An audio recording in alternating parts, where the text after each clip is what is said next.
ઠાકોર સમાજના પ્રદેશ અધ્યક્ષ નવગણજી ઠાકોરે મોટું નિવેદન આપ્યું છે। રાજકીય પક્ષો વિવિધ સમુદાયોની અવગણના કરતા હોવાના તેમણે આક્ષેપ કર્યા છે। રાજ્યસભા ચૂંટણીમાં ટિકિટ વહેંચણીમાં પક્ષપાત હોવાનો પણ આરોપ લગાવ્યો।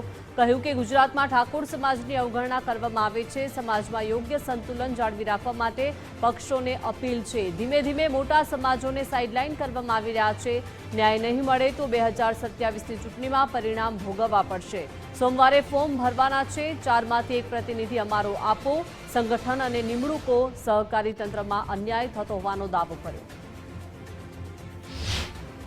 ભારતીય જનતા પાર્ટીને મારી વિનંતી છે કે જો અમને ન્યાય આપવામાં નહીં આવે, 4 નામમાંથી એક નામ મોટા સમાજનું લેવામાં નહીં આવે તો હવે અમારા સમાજને જાગૃત થઈ અને 2027ની અંદર કે આગામી જે કોઈ ચૂંટણીઓ આવે એમાં આખો સમાજ એક થઈ અને જડબાતોડ જવાબ આપવો પડશે। ત્યાં સુધી અમારા સમાજની કોઈ ગણના થાય એવું અમને લાગતું નથી। ભારતીય જનતા પાર્ટીને મારી વિનંતી છે